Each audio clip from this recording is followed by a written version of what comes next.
Donc, on est arrivé à analyse et panorama du bocage. Alors, le bocage existe depuis 2000 ans, puisque son élément de base, la haie, était connu des Celtes et des Romains. En fait, c'est une réécriture, si je puis dire, j'en ai parlé au début. Alors, à cette époque, existait la gerre, c'est-à-dire les champs, le saltus, les pâturages, et la silva, la forêt. Ce système de culture plus ou moins appliqué a perduré jusque dans les années 1950, puis vint le remembrement où les brise-vents, surtout à partir des années 1960, 70 et 80, furent arrachés. Les champs s'agrandirent au profit des tracteurs qui remplacèrent la traction animale. Les inconvénients de ce bouleversement agronomique et paysager suscitèrent de l'émoi et on vit apparaître dans des commissions de remembrement un spécialiste des lois de la nature et de l'environnement, un écologue, René Dumont, qui œuvra dans les premiers comme scientifique incontesté au plan mondial dans ces disciplines indispensables à notre survie. Les Bretons réagirent sans tarder pour restaurer cette nature disparue dans son originalité, sa pertinence, en engageant 2 techniciens spécialisés dans les brise-vents dans les années 1970, puisqu'il y en a un qui m'a fait une conférence à Oudan, dans les Yvelines, où j'étais, conseiller école. Puis beaucoup d'autres par la suite. 100 techniciens sont à l'origine de l'implantation de 4000 km de brise-vent entre les années 2008 et 2013. Plus des bosquets, parfois des sur talus, le summum pour favoriser un maximum de biodiversité, d'efficacité écologique, technique et économique. Soulignons l'œuvre remarquable de 2 personnages pionniers, que j'ai très bien connus d'ailleurs. Louis de Parseveau, directeur du laboratoire de bioclimatologie du Centre national de recherche agronomique à Versailles, il m'a donné des documents intéressants d'ailleurs, et François Terrasson, j'ai acheté son dernier livre d'ailleurs, directeur du laboratoire de bioclimatologie appliquée au Muséum d'histoire naturelle de Paris. Il m'a fait 2 conférences à Seine-et-Marne en 1995, au mois de novembre et au mois de mars 1996, qui ont eu beaucoup de succès, surtout la seconde.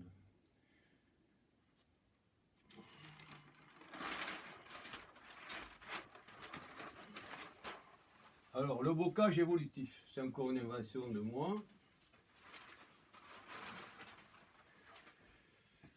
Pourquoi évolutif? C'est parce qu'en fait, on peut faire, par rapport à un bocage statique, on peut le modifier, quoi, tout simplement.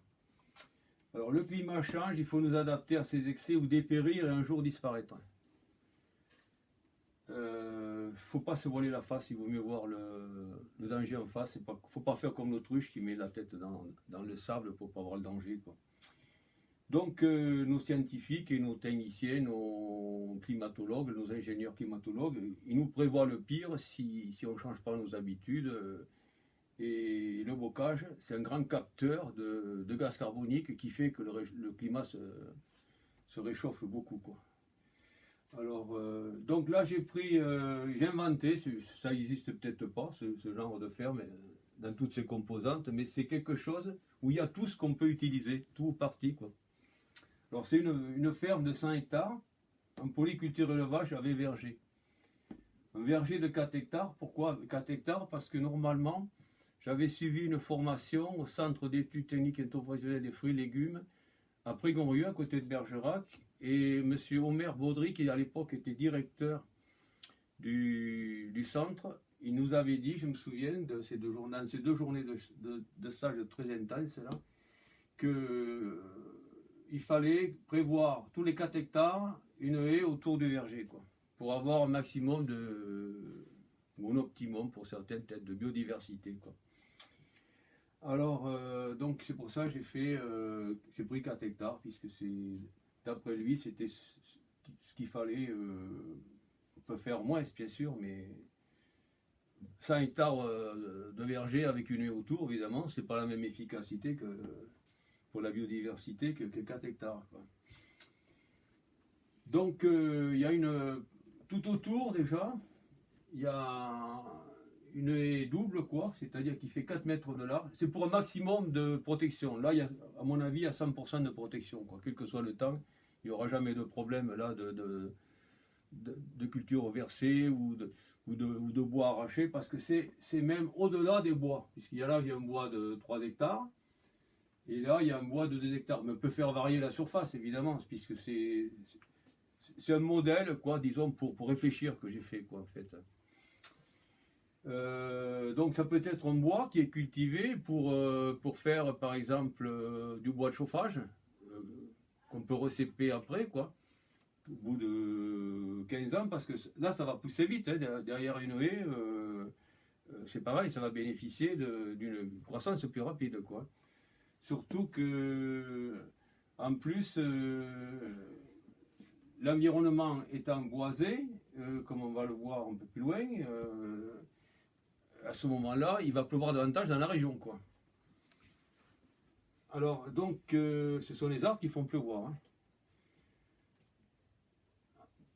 Ensuite, il y a donc une autre haie de chaque côté. Enfin, il y a deux haies de part et d'autre du verger, ça fait 4 haies supplémentaires. Donc, les 4 haies, il y a les haies du verger, donc 3200 mètres carrés. 4 haies intermédiaires intérieures, donc 1, 2, 3, 4. Après, il y a 2 bosquets que j'ai fait aussi, là. Pourquoi? Parce que les bosquets sont des relais, quoi, pour la biodiversité, quoi.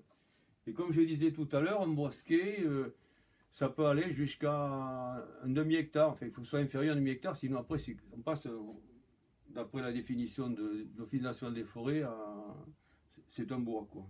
Au-delà à partir d'un demi-hectare, quoi. Donc là, les bosquets ne sont pas très grands, il faut 1000 mètres carrés. Et des arbres isolés, pourquoi? Parce que c'est toujours pareil, c'est pour la biodiversité surtout, quoi. Sur un chêne, il peut y avoir un chêne isolé, il peut y avoir jusqu'à 300 espèces différentes d'insectes. Donc c'est quand même considérable, quoi. Bon, en plus, comme il y a des animaux, là, donc il y a des animaux, donc on peut également faire pâturer là, puisque là, il y a des engrais verts, mais enfin bon, c'est une ferme donc de polyculture élevage, quoi. Donc il y a des prairies permanentes, comme c'est marqué là, il y a des prairies temporaires artificielles. Mais qui dit prairie temporaire artificielle dit qu'une luzerne c'est 3 ans, prairie artificielle, prairie temporaire c'est de 3 à 5 ans en général. Et donc après on peut remettre ça en culture, et là que c'est passé en grande culture, ça peut passer après en prairie artificielle ou temporaire, c'est ce qu'on appelle une rotation, quoi. Et plus la rotation est longue, moins il y a de maladies et moins il y a de ravageurs, quoi. Et c'est très bien pour le cultivateur et c'est très bien pour tout le monde aussi, parce que, et notamment pour la biodiversité, quoi. Alors là, il y a un lac collinaire. Pourquoi? Et là, il faut prévoir donc l'irrigation des haies tout le temps au départ. Il ne faut pas beaucoup d'eau, mais peut-être l'équivalent d'un seau à la plantation par pied. Et puis après, si la terre est sèche, même pas un seau, c'est-à-dire 10 litres. Peut-être si la terre est humide, 2-3 litres, ça suffit au départ. Et puis après, au mois d'août, s'il fait très chaud, ben, il faut arroser un petit peu. Donc là, c'est prévu plus loin, là. Donc la surface totale, entre les haies du verger, les intérieurs, les bosquets, les bois, on arrive à 8,7 hectares, plus la surface en verger, on peut dire que c'est comme un bois, ça fait 12 hectares 7 de boisé, ça fait 13% de la surface d'exploitation, ce qui est déjà pas mal, quoi. Oui, c'est important. Oui. Alors, commentaire, le bocage évolutif, il ne s'agit pas d'un bouleversement total, mais de modifications ciblées en fonction du microclimat local. Mais ce microclimat local, on peut le modifier justement par le boisement, quoi. Soit sous forme de haies, seul, ou avec bosquet, ou avec bois en plus. L'idéal, je pense, c'est les trois, quoi. Éventuellement des arbres isolés en plus, quoi. La tendance générale est au réchauffement climatique pour la planète. La France n'y échappe pas. Dans le détail, à titre d'exemple, au sud-ouest, le vent d'OTAN et le sirocco venu du Sahara, rarement, mais qui affectent parfois durement les rendements de la culture du maïs. Il faudrait renforcer la barrière végétale au sud, plus haute, plus épaisse. Or, dans un verger implanté à flanc de coteau et orienté comme conseiller nord-sud, en cas de brouillard et de gel par la suite, il s'impose au contraire que la brise-vent soit moins épaisse au sud, donc en bas de pente, pour laisser s'écouler le brouillard le plus vite possible. Voici quelques possibilités qui s'offrent à nous, voir le tableau de la page précédente. Il est indispensable de considérer 3 niveaux de réflexion: la parcelle en arboriculture fruitière, les champs autour et la périphérie d'exploitation agricole, c'est-à-dire les fermes voisines. C'est-à-dire si on arrive à convaincre d'autres voisins, plus la surface boisée avec des sera importante, mieux ce sera pour le cultivateur et tous ses voisins évidemment, parce qu'il pleuvra davantage et il y aura moins de traitements, puisqu'il y aura moins de maladies, il y aura moins de ravageurs, quoi. C'est pour ça que je disais que ça concernait tout le monde en fait, quoi, puisque même pour les touristes, tout ça, enfin, puisqu'il y a beaucoup de fermes maintenant qui font fermes auberges, qui font aussi gîtes ruraux, vente à la ferme, etc. Donc l'agriculteur devient de plus en plus réactif. Donc les gens, ils aiment bien voir ce genre de choses, quoi, la nature, quoi. Alors, en matière d'irrigation des brisants, il faut considérer dans chaque haie 2 rangées en parallèle, arbustes alternés en quinconce. Sur 2 haies parallèles, on ne va pas mettre deux arbres juste en face l'un de l'autre, évidemment. On va les décaler un peu, quoi.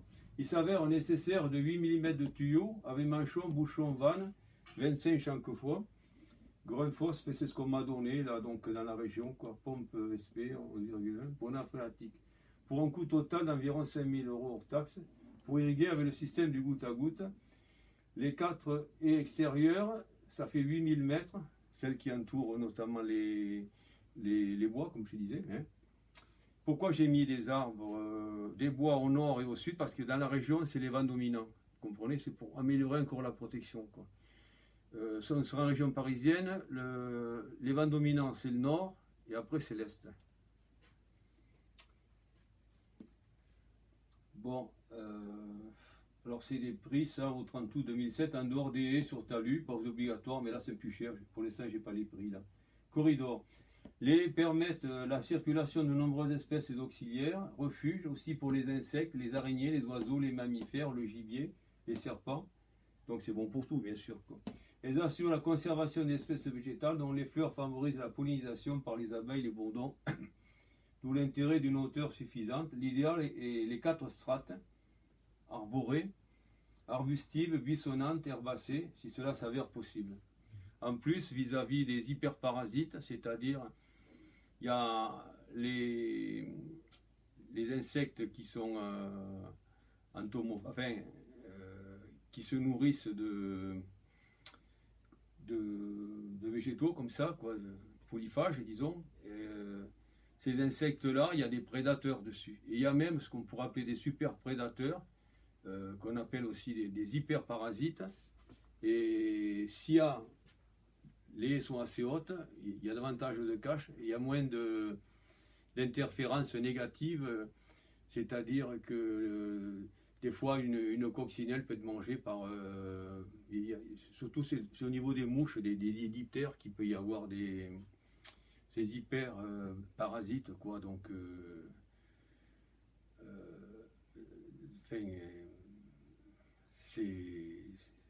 je dis pas que c'est très répandu, mais ça existe, quoi. Il faut en tenir compte, quoi. Voilà. Puis en plus, c'est plus joli. Plus une haie haute, évidemment, plus elle est jolie, quoi. Ouais. Des fois, c'est pas toujours possible, hein. Faut voir aussi. Mais par exemple, en verger, il y a l'histoire de maturité aussi des fruits. Bon, ben, si c'est côté est et côté, comment dirais-je, où il y a le plus côté est et côté sud, par exemple, ça pour les arbres pourrait être moins haut dans un verger, justement, pour favoriser la maturité, quoi. La lumière. Ouais, la lumière, c'est ça. Ouais. Alors, conclusion, sur cette étude non exhaustive du bocage. Avant toute opération d'investissement, il s'impose de s'informer sur différents aspects techniques, économiques, écologiques, sociologiques, et donc de rencontrer des gens d'expérience dans chacun des domaines concernés. Bon, il y a les chambres d'agriculture, évidemment. Après, il peut y avoir les centres permanents d'initiative pour l'environnement, les CPE. Mais il faut quand même chaque fois exiger une analyse de terre s'il n'y en a pas. Parce que il y a eu des problèmes des fois. Avec certains, enfin bon, c'est pas ici le lieu pour parler de ça, mais je veux dire, on ne peut pas tout savoir. S'il n'y a pas d'analyse de terre, c'est impossible d'être précis. Il faut une analyse de terre. Le minimum, c'est déjà le pH, le potentiel hydrogène. Donc 7 étant la neutralité, en dessous c'est acide, au-dessus c'est basique. Bon, alors, donc la première Donc là je détaille. La première opération consiste à effectuer une analyse de terre dont l'élément principal est le pH, pH H2O, le pH KCl, c'est-à-dire chlorure de potassium, invariable quant à l'humidité du sol, et toujours plus faible, de moins 0,1, échantillon de sec envoyé au laboratoire à moins 0,9 si l'échantillon est très humide.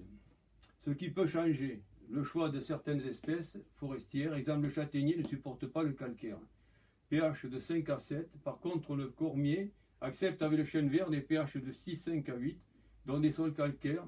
7 est la neutralité, inférieur à 7 le sol est plus ou moins acide, surtout acide déjà, et supérieur à 7 le sol est basique, plus ou moins, surtout à partir de 8.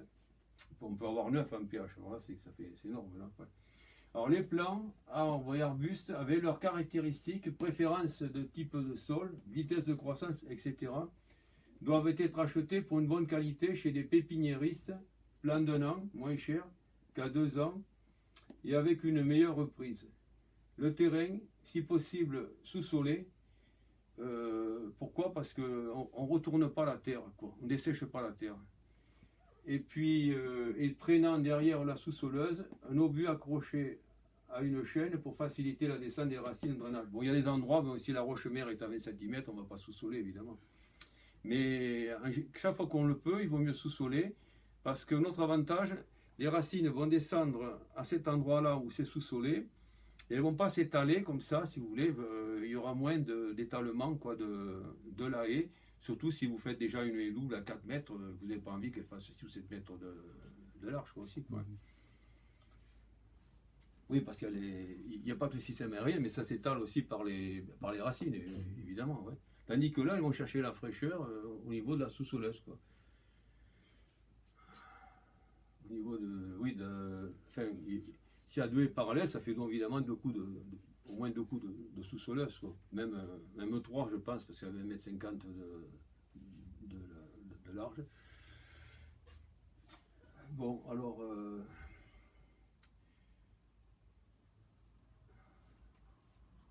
Alors, les plants, les arbustes avec leurs caractéristiques préférences de type de sol, vitesse de croissance doit être acheté, comme je disais, pour une bonne qualité chez les pépiniéristes, plants d'un an qui sont moins chers qu'à 2 ans. Il y avait une meilleure reprise. Pourquoi? Parce que je reviens à ça. Pourquoi? Parce qu'il y a moins les racines sont plus petites et repartent plus vite que quand vous coupez une grosse racine ou si vous coupez du feuillage qui est déjà un peu gros, la plante est plus longue à s'en remettre. Quoi. Donc moi j'ai toujours fait avec du plan de 1 an. Quoi. Et ça, partout où j'ai remis des haies, et ça a toujours marché. Le terrain, si possible, sous-solé, traînant derrière le sous-soleuse, on a dû accrocher à une chaîne pour faciliter la descente des racines, et aussi ça facilite le drainage. Alors ce qui est très important, c'est un géotextile et conseillé contre les mauvaises herbes, par exemple 1,25 m de large, de préférence noir, captation des rayons lumineux. La collerette, c'est très important aussi, hein, autour du plan et à sa base pour éviter des adventices qui poussent, je l'ai déjà vu, c'est pour ça que je peux en parler. Quoi. Qui poussent là, donc c'est gênant après pour éliminer ça. Une fumée organique convient bien, plantée de novembre à mars, éviter février à cause du gel, comme en 1900. Le pire, ça a été dernièrement en 2012, hein, c'est descendu à moins 20, je sais, février 2012. À cause du gel, risque important. Pour une bonne reprise, le plant doit être en terre jusqu'au collet, jamais en dessous. Hein. Si vous plantez en dessous du collet, bon, la plante crève. Hein. Faut que ce soit au niveau du collet ou 2 cm au-dessus, ça c'est pas grave. Mais jamais le collet enterré. Quoi. Et arroser aussitôt, c'est pour ça chasser l'air, quoi, bien entendu. Et il faut borner aussi, je ne l'ai pas marqué là, donc il faut tasser un peu. Et arroser aussitôt, donc prévoir l'irrigation au début du projet, c'est ce que j'ai marqué tout à l'heure. Le bocage permet une augmentation des rendements de 20 à 40%. Donc 40% c'est pour des petites parcelles, mettons, c'est pas très précis, mais en dessous de 5 hectares ou 5 hectares, mais guère au-delà, parce qu'après ça fait des parcelles grandes quand même. Ça assure une filtration des pesticides, une augmentation de la qualité de l'air et diminue les températures de 4 à 5 degrés Celsius. Bon, ça assure la beauté des paysages, le maintien de la biodiversité, etc. D'où la nécessité d'aider les agriculteurs à installer le bocage ou à le restaurer. La société devrait prendre en charge ces frais, y compris l'Europe, puisque le monde agricole va mal à cause des prix des produits, blé, etc., trop bas. sauf des exceptions comme le fromage de comté et les vins fins. Alors, comme le montre mon tableau sur la ferme de 100 hectares en polyculture élevage avec prairies naturelles, temporaires et artificielles, luzerne, si des vaches, des moutons, des chèvres, etc. se nourrissent avec de l'herbe et du foin, avec des céréales plus pois ou févrole, cela diminue beaucoup les frais d'alimentation et augmente la qualité du lait et de la viande. On peut discuter davantage les prix là. Bon, il n'y a pas d'ensilage là. Le comté, il n'y a pas d'ensilage. Alors, fixation de carbone, le carbone du gaz carbonique, du CO2 au gaz carbonique. On dit aussi dioxyde de carbone, quoi. Ouais. Il y a plusieurs noms là aussi, quoi. C'est en chimie, c'est le carbone. Hein. Masse atomique 12, oxygène c'est 16. Autrement dit, le CO2, ça pèse 16,32 plus 12,44, masse atomique. Donc, 0,3, donc fixation de C, le carbone du CO2 gaz carbonique, 0,3 tonne en grande culture par hectare, 1 tonne en forêt par hectare et par an, probablement au moins autant pour une haie, peut-être même plus, ou le double, ça se trouve, enfin au moins 1 tonne, et ripilcible, c'est-à-dire en bordure donc, de cours d'eau, c'est au moins autant si c'est pas 2 tonnes. 4 tonnes en agroforesterie avec 100 arbres par hectare, parce que des fois on peut se contenter de 50 arbres, parce qu'avec 100 arbres à l'hectare, le rendement il chute un peu, jusqu'à 50 arbres ça bouge pas, quoi. Alors là, avec 50 arbres, on est à 2 tonnes hectare. Donc si vous voulez, les arbres, c'est ce qui est l'idéal pour diminuer la température et donc diminuer aussi le taux de gaz carbonique dans l'air, quoi. Voilà ce que j'avais à dire en essayant que je puisse convaincre, que j'aurais convaincu un maximum de personnes, quoi, propriétaires et puis cultivateurs, quoi. Voilà. Bon, ben je dis au revoir.